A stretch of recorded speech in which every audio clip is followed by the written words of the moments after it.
NCB ಟೈಮ್ಸ್ಗೆ ಸ್ವಾಗತ. ನಾನು ದರ್ಶನ್ ಹುಣಸೂರು. ಪಶ್ಚಿಮ ಬಂಗಾಳದ ಮುಖ್ಯಮಂತ್ರಿ ಮಮತಾ ಬ್ಯಾನರ್ಜಿ ರಾಜೀನಾಮೆಗೆ ಆಗ್ರಹಿಸಿ ಕೋಲ್ಕತ್ತಾದಲ್ಲಿ ವಿದ್ಯಾರ್ಥಿಗಳು ಪ್ರತಿಭಟನೆ ನಡೆಸಿದರು.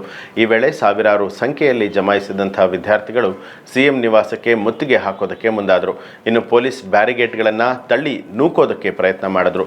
ಸರ್ಕಾರದ ವಿರುದ್ಧ ಘೋಷಣೆಗಳನ್ನು ಕೂಗುತ್ತಾ ಹೆಚ್ಚಿನ ಸಂಖ್ಯೆಯಲ್ಲಿ ಬೀದಿಗಿಳಿದು ವಿದ್ಯಾರ್ಥಿಗಳು ಪ್ರತಿಭಟನೆ ನಡೆಸಿದ್ದಾರೆ.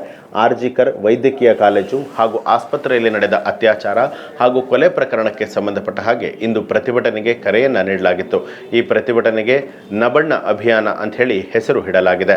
ಹೌರಾದಲ್ಲಿರುವಂತಹ ನಬಣ್ಣ ಭವನ ರಾಜ್ಯ ಸಚಿವಾಲಯ ಆಗಿದ್ದು, ಈ ಸ್ಥಳದಲ್ಲಿ ಪ್ರತಿಭಟನಾಕಾರರು ಹೆಚ್ಚಿನ ಸಂಖ್ಯೆಯಲ್ಲಿ ನೆರೆದಿದ್ರು. ಹೀಗಾಗಿ ಹೆಚ್ಚಿನ ಸಂಖ್ಯೆಯಲ್ಲಿ ಪೊಲೀಸ್ ಬಿಗಿ ಭದ್ರತೆಯನ್ನ ಒದಗಿಸಲಾಗಿದೆ. ಇನ್ನು ಕೋಲ್ಕತ್ತಾದಲ್ಲಿ ಪ್ರತಿಭಟನೆಯ ನಿಮಿತ್ತ ಹೆಚ್ಚಿನ ಸಂಖ್ಯೆಯಲ್ಲಿ ಪೊಲೀಸ್ ಪಡೆಗಳನ್ನು ನಿಯೋಜನೆ ಮಾಡಲಾಗಿತ್ತು. ಹೌರಾ ಸೇತುವೆಯನ್ನು ಮುಚ್ಚಿ ಸೇತುವೆಯ ಮೇಲೆ ಪೊಲೀಸರು ಕಬ್ಬಿಣದ ತಡೆಗೋಡೆಗಳನ್ನು ನಿರ್ಮಿಸಿದರು. ಜೊತೆಗೆ ಸಿಎಂ ನಿವಾಸಕ್ಕೂ ಕೂಡ ಬಿಗಿ ಭದ್ರತೆಯನ್ನು ನೀಡಲಾಗಿತ್ತು. ಅಲ್ಲದೆ ಕೋಲ್ಕತ್ತಾದ ಹೆಸ್ಟಿಂಗ್ಸ್ನಲ್ಲಿರುವಂತಹ ಪೋರ್ಟ್ ವಿಲಿಯಂ ಹಿಂಭಾಗದ ಚೆಕ್ ಗೇಟ್ಗಳ ಮೇಲೆ ತೈಲವನ್ನು ಲೇಪಿಸಿರುವಂಥದ್ದು ಕಂಡುಬಂದಿದೆ.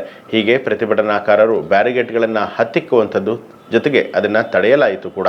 ಪ್ರತಿಭಟನಾಕಾರರನ್ನು ಹತ್ತಿಕ್ಕೋದಕ್ಕೆ ಮೊದಲು ಹೆಸ್ಟಿಂಗ್ಸ್ನಲ್ಲಿ ಪೊಲೀಸರು ನೀರಿನ ಫಿರಂಗಿಗಳನ್ನು ಬಳಸಿದರು. ಇದರಿಂದ ಸ್ಥಳದಲ್ಲಿ ಉದ್ವಿಗ್ನ ವಾತಾವರಣ ನಿರ್ಮಾಣ ಆಗಿತ್ತು. ಅಲ್ಲದೆ ಡ್ರೋನ್ಗಳ ಮೂಲಕವೂ ಕೂಡ ನಿಗಾ ಇಡಲಾಗಿತ್ತು. ಹೌರಾ ಕಮಿಷನರೇಟ್ನ ಸುಮಾರು 2,000 ಪೊಲೀಸರನ್ನ ನಬಣ್ಣ ಸುತ್ತಮುತ್ತ ನಿಯೋಜನೆ ಮಾಡಲಾಗಿತ್ತು. ನಗರದಲ್ಲಿ ಯಾವುದೇ ಅಶಾಂತಿ ಉಂಟಾಗದಂತೆ ಸುಮಾರು 6,000 ಹೆಚ್ಚುವರಿ ಪೊಲೀಸರನ್ನ ರಸ್ತೆಗಳಲ್ಲಿ ನಿಯೋಜನೆ ಮಾಡಲಾಗಿತ್ತು. 19 ಕಡೆಗಳಲ್ಲಿ ಬ್ಯಾರಿಗೇಡ್ ಹಾಕಲಾಗಿದೆ. ಹೆಚ್ಚುವರಿ ಪೊಲೀಸ್ ಕಮಿಷನರ್ ಮಟ್ಟದ ಅಧಿಕಾರಿಗಳು ರಸ್ತೆಗಳಲ್ಲಿ ನಿಂತು ಭದ್ರತಾ ವ್ಯವಸ್ಥೆಗಳ ಮೇಲೆ ಕಣ್ಣಿಟ್ಟಿರುವಂಥದ್ದು ಕಂಡುಬಂತು.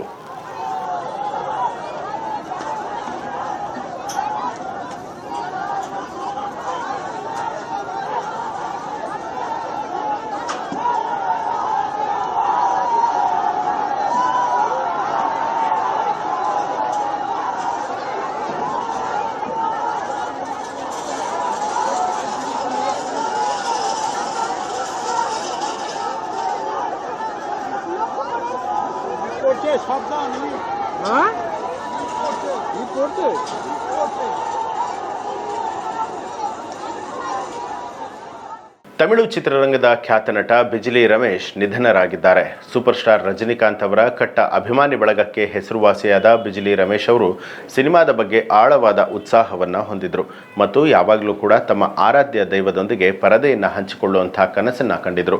ಅವರ ಆಸೆಗಳ ಹೊರತಾಗಿಯೂ ಕೂಡ ರಜನಿಕಾಂತ್ ಅವರೊಂದಿಗೆ ನಟಿಸೋದಕ್ಕೆ ಅವರಿಗೆ ಯಾವತ್ತೂ ಕೂಡ ಅವಕಾಶ ಸಿಗಲಿಲ್ಲ. ಇದು ಅವರ ಈಡೇರದ ಕನಸುಗಳಲ್ಲಿ ಒಂದಾಗಿದೆ. ಇತ್ತೀಚಿನ ವಿಡಿಯೋದಲ್ಲಿ ರಮೇಶ್ ತಮ್ಮ ಹೃದಯಪೂರ್ವಕವಾಗಿ ಬಯಕೆಯನ್ನು ವ್ಯಕ್ತಪಡಿಸಿದರು.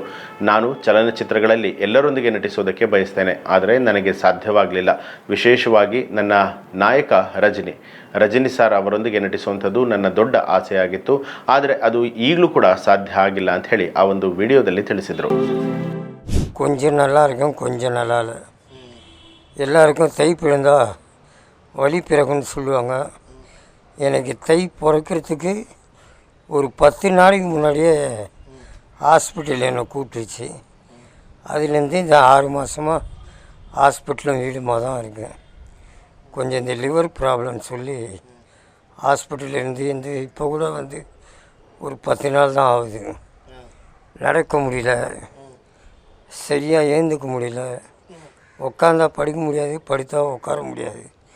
ಸಿನಿಮಾவில் வர ಕಾಮಿಡಿ ಆಗಿ போச்சு என் வாழ்க்கை. ಇವಿಷ್ಟು ಹೊತ್ತಿನ ಪ್ರಮುಖ ಸುದ್ದಿಗಳು. ಮತ್ತಷ್ಟು ವಿಶೇಷ ಸುದ್ದಿಗಳಿಗಾಗಿ ನೋಡ್ತಾ ಇರಿ ಎನ್ಸಿಬಿ ಟೈಮ್ಸ್, ಅಪರಾಧ ಮುಕ್ತ ರಾಷ್ಟ್ರಕ್ಕಾಗಿ.